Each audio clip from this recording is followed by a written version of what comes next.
It's been a while since I've written anything related to the Disney Corporation, and I'm sure you can understand why. A lot has been going on since my last post.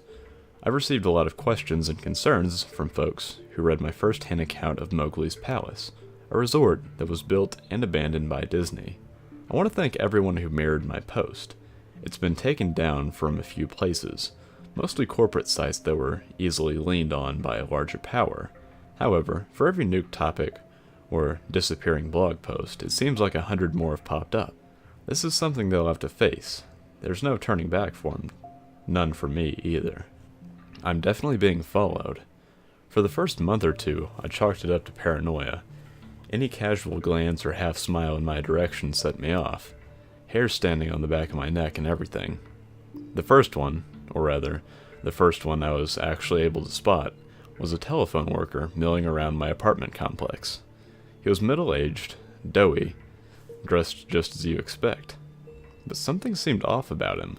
I couldn't place it, but I knew it just wasn't my imagination acting up. He was awkward and out of place, not somebody who was comfortable with doing his routine job. I followed him around the corner, only to lose him there.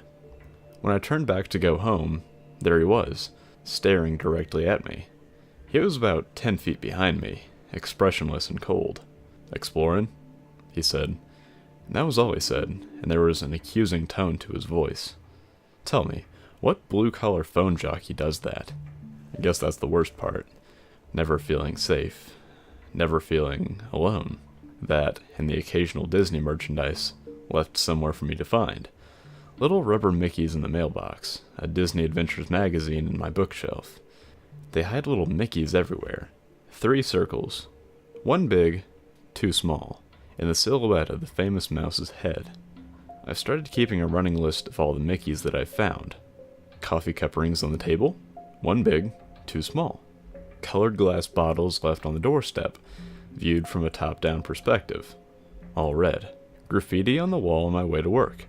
A huge earth, small sun, and moon in the proper locations. They're everywhere. People have emailed me about this as well. If you repost anything I have to say, you're going to start finding those son of a bitch outlines. I guarantee it. The best one by far, one that actually made me laugh because of the horror of it all, was a drawing in chalk next to my car. I was taken aback at first. Walking through the parking garage, keeping an eye out for people who followed me. The outline seemed a perfect match for, well, a murder victim. You're probably familiar with that if you've read my past posts. Written in yellow, paint I'm sure, was a single word. Retract. The only good thing that has come out of all of this is that I know I'm not the only one who's seen something they shouldn't have. I'm not going to give their names because, well, if I have to tell you why, you haven't been paying attention. Researcher goes off to Disney parks whenever he can, all throughout the year. He's not going to have fun, enjoy the rides, etc. He's looking for the gascots. There's been a long tradition, apparently, of people reporting strange patrons throughout the park. Silent, motionless patrons of every age, shape, and size. Men and women, adults, children, and teens. All wearing Disney-themed gas masks.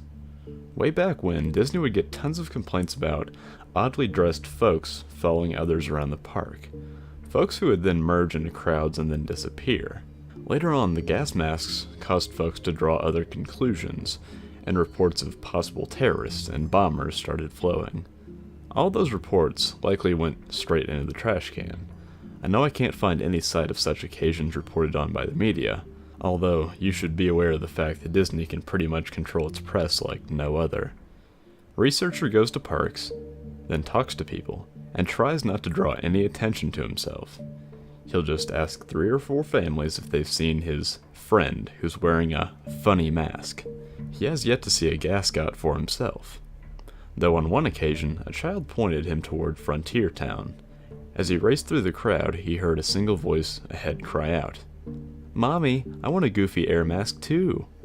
A fellow I'll call lifeguard worked in a Disney water park from 2001 through 2003. He stood at the top of a huge water slide and made sure none of the kids got too rowdy. He passed the kids through one at a time, telling them over and over again to be safe. keep their arms in, and so on. One day, as he tells it, this fat kid goes down the tube and doesn't come out the other end. He sent 2 or 3 kids after. The whole thing moves at a steady clip, so naturally you'd expect that if the fatty got stuck, the other kids that followed him were stuck too. Not so. Only the big kid disappears. Everyone else comes out the other end, cheering and splashing like nothing's wrong. Lifeguards shut down the slide, much to the aggravation of the kids waiting. Before he can go through any of the Disney's strict procedures, splash. Fatty finally comes through. Staff members pulled the kid out of the water. He sank like a stone when he hit, and his skin already blue and his eyes wide. All he would say was, "No face kids," and "Stop squeezing." The kid was okay, in case you're wondering. He got carted right off to the medical center. When Lifeguard was told to open the slide back up, he made a big stink about how it clearly wasn't safe. Despite the complaints, he was threatened with firing and begrudgingly opened the slide again. From that point on, he kept a closer eye on the kids. Every so often they come out through the wrong door. Never as stunned as the fat kid, but always with a vague look of concern, a dreamy half-stupor that seemed as if it was trying to figure out what was reality. They'd take on some water and choke a bit, and they'd never come back to write it again. I read his emails with the same sort of unease you might be feeling right now. I wanted him to share his own story, but in the end he didn't want to expose himself that way. I can't say I blame him. Snow White, which wasn't the actual role she played, was a character in the park. She had a nice little tidbit for me. You know what happens when a costumed employee drops dead in his suit? Like, 1 second he's taking a picture with little Jimmy, and next he's had a fatal stroke. A second costume mascot in the area has to sit with the corpse on a curb or a bench and wait for a designated dry cleaner to arrive and cart the body away in a discreet manner. All the while, patrons have no idea they're sitting with a dead body for photo ops. Feel free to check your photo albums at this point. That was bad, but another fellow, janitor, went completely off the creepy charts. Disney World, and probably others, is built with a series of underground tunnels just below your feet, 3 stories worth. Anything and everything you can imagine is down there, for use of the employees. They're called utilidors, utility corridors. Basically, that's the reason you don't see characters out of place, or janitors wandering through the park. They pop in and out of hidden doors, and travel a concealed town you're walking on. Janitor told me something that might be common knowledge, but was nevertheless news to me. Walt Disney had several apartments built into his parks. There's one above Cinderella's castle, there's one in the Pirates of the Caribbean ride. They're all over the place. More than that, there are nightclubs, a movie theater, a bowling alley, and much more. All behind doors, built right into the whimsical facades you passed by without a second look. Club 22 is one such hidden area. If you have the cash to join the exclusive club, you don't, then you'll have access to it and much more. Club 22 is a place where anything goes. Disney Company calls these places dark zones, spots where squeaky clean visage of Mickey Mouse gives way to drinking, drugs, and, yes, sex. Conversely, the rest of the park is the bright zone, with a few gray zone utilidors between. As far as the janitor had said, it wasn't always that way. It was more of a slow decline and the gradual relaxation of social norms within the elite group. The reason he knows all this? You may have guessed already. He's cleaned it. In a non-disclosure form, janitor moved up from a park attendant to one of the dark zone cleaning crew. Now, before you get into some satanic human sacrifice vision in your head, janitor saw nothing of the sort. Lots of empty alcohol bottles, yes. Used condoms scattered around like deflated New Year's balloons? Oh yeah. He cleaned up his share of blood, piss, and vomit. But it was all down to the unrestricted behavior of the patrons as opposed to any sort of cult behavior. At least that's how he sees it in retrospect. All that trash, that profane shit, went into a furnace and mingled with the smoke of a quaint cottage's chimney. If you've been to Disney World, you've breathed ultra-condensed sin. Backing up that information was Hammer. Hammer mailed me the old-fashioned way, though I don't know how he got my home address. He sent me photocopies of work papers proving his employment, with the instruction to burn them when I was convinced, which I did gladly. Hammer worked around the Disney park, doing demolition and construction. At one point, he approached a superior regarding some strange construction plans.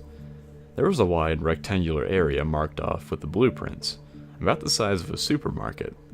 The area was left unnamed, and only bore the words, "Do not dig." Not only was his superior in the dark, but he was super fucking purposefully in the dark. He didn't want to talk about it.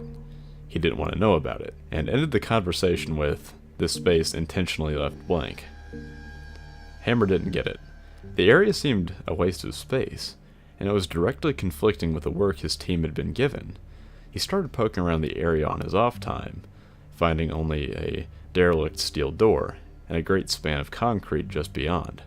It was a supermarket's worth of blank gray floor. Soon after, Hammer started picking gascots out of the crowds. Unlike all the other reports, the people, the things, would stand in full view of the guy. They'd cluster together in the distance, or they'd just be pressed against a wall when he turned a corner. He said they moved weird, like they were weak or injured, like a deer that's been run down by a hunter and can't flee anymore.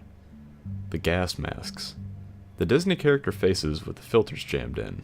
He noted that they all seemed wet on the inside, like condensation on a car window.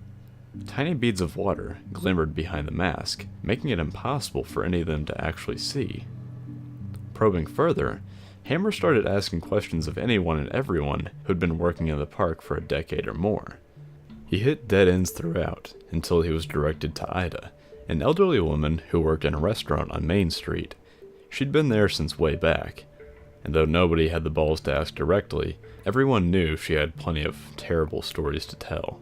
Hammer asked about the empty space, then about the gas-masked customers, and at first he thought he would receive the same non-answers he'd gotten so far.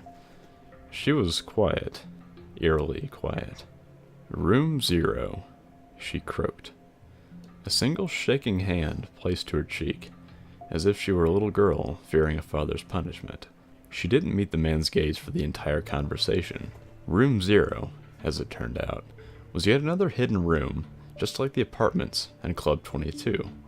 However, its sheer size and its spot deep beneath the park set it apart from any of the other fun dark zones. It was a bomb shelter. Room 0 was built to withstand a massive attack, be it conducted by foreign or domestic enemies. Room 0 was to be stocked with enough rations to feed the entire park's average number of patrons at any given moment, and housed a smaller, yet lavish, panic room of sorts for Disney higher-ups. During World War II, official Disney gas masks were officially produced for children to wear in the event of an attack.